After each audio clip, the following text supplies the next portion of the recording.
Every Kenyan knows how I stood on this particular matter. Kofi Annan actually warned us about The Hague. And me and President Kibaki spent nearly 8 hours in Parliament trying to convince our colleagues to vote for a local tribunal. Unfortunately, 2 of our colleagues who are now in The Hague are the ones who led the campaign against a local tribunal. Unfortunately, I am the one who is now being accused of having taken people to The Hague, because nothing could be further from the truth. I do not want to eliminate any kind of competition. That's why I would rather have my brother on the ballot. But I know that it will pose serious challenges to run a government by Skype from The Hague. I know that it's not practical. Thank you. Honorable Moita. My plea is to spare a thought for the victims, the 1,300 people, Kenyan people, innocent, who were murdered, who were killed, leaving behind relatives, the many women and men who were raped. Let us spare a thought for the victims.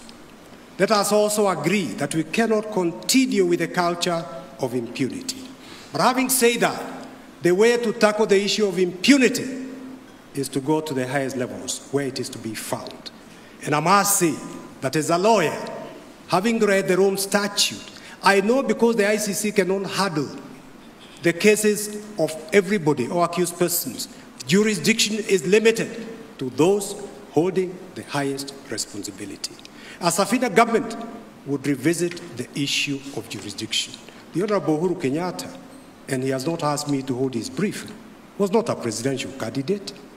If you are going to charge 6 people, you must begin with number 1, number 2 to number 6. You cannot begin with 3, 4, 5, and 6. And I wonder whether there was blinking on the part of the office of the prosecutor. The Safina government would like to revisit that so that those holding the highest responsibility perhaps go to the dock there. The others can be dealt with here in accordance with the law. Are you talking about presidential candidates and therefore the colleague to your right, Raila Odinga? It should be in the list? Wow. 2 people were presidential candidates. It is impossible. You cannot persuade my mind or the minds of many rational people that the 2 candidates did not know about it. It's only these other 4 Kenyans who are facing the charges there, and the 2 candidates did not have a clue about it. That is an issue I would want to see investigated. As a Safina government, we would revisit that issue. Honorable Odinga, your response to that? That is a most irresponsible statement that ever made. Because my friend needs to know that investigation was carried out by a commission which was appointed through the Serena process, led by Justice Waki, which then produced the list of names which were handed over to Kofi Annan, who was the leader of the process. And then that list was handed over to Mr. Ocampo. Me, I don't fear, because I have nothing to hide. I know exactly what I did. And I know that I was not responsible. And I would be very willing to go to The Hague if Honorable Miti would want to take me there. Yeah, Martha. I just wanted to disprove that the 2 principles actually pushed for the local tribunal. I was Minister of Justice then. The entire cabinet passed the bill, but when I reached Parliament, they left me with the baby. The 2 principals, in spite of my pleas to them, failed to come and persuade members. They merely came to vote, and in their full view, there was rebellion, cabinet pushing people to vote, to refuse to vote for the local tribunal. So to put the record straight, the 2 principals did not stand in Parliament and persuade their troops to vote for the local tribunal. And one of the principals is here, right here with us. Yes. Yes, you know, I really just want to jog the memory of my dear sister here. That first we had a joint PG meeting of PNU and ODM, co-chaired by President Kibaki and myself in the old chambers, pleading with the members to agree to vote for the local tribunal. This is on record, even the Hansard will bear us out, that we tried as much to persuade all the members to vote for a local tribunal. But the clarion call was, don't be vague, let us go to The Hague.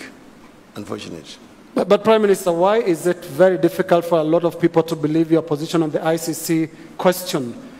The common perception is you put a front that looks like you support a local process when indeed you wanted your opponents out of the country. In fact, Lenas, we first set up a cabinet committee on ICC, chaired by the late Professor Saitoti. I think it was the former Attorney General. There was also Tula Kilonzo, James Orengo, Amason Kingi, and so on. They went first to Geneva, then they went to The Hague, where Mr. Ocampo told him he was not interested in coming to Kenya. If Kenyans can agree to set up a local tribunal, the ICC would not get involved. So we tried everything possible. The second time we went to the cabinet, when Martha had already resigned from the government, it was shot down in the cabinet. And the two who are now in The Hague led the campaign in the cabinet to shoot down the proposal to set up a local tribunal. Yeah, finally on this question. Okay, Honorable Kenyatta. I think there's a discrepancy there because he just said cabinet passed it. It was rejected on the floor of Parliament, so we couldn't have led an onslaught in cabinet because I think we were all together in cabinet, we approved it, and on the floor, I think Martha is quite correct, that on the floor there was complete confusion, there was no guidance, and as many members of the ODM team, as many members of the PNU disagreed with the position. So it was not, as my brother Raila would put it, that he mobilized his troops to vote for a local process, because his own troops rebelled on that particular position with regard to this document. 30 seconds. No, the troops that rebelled from ODM are troops who were loyal to my friend William Ruto, and whom he had told to vote against it. Yet the troops who were loyal to me voted for a local tribunal to be set up here. But then I was saying that there was a second attempt after Martha had resigned from the government by Mutula Kilonzo. He redrafted the bill, brought it to the cabinet. It was not approved. It was rejected in the cabinet through the intervention of my friends. Are you satisfied with that? I think the handset record and voting record will prove that it was actually not that way. Thank you.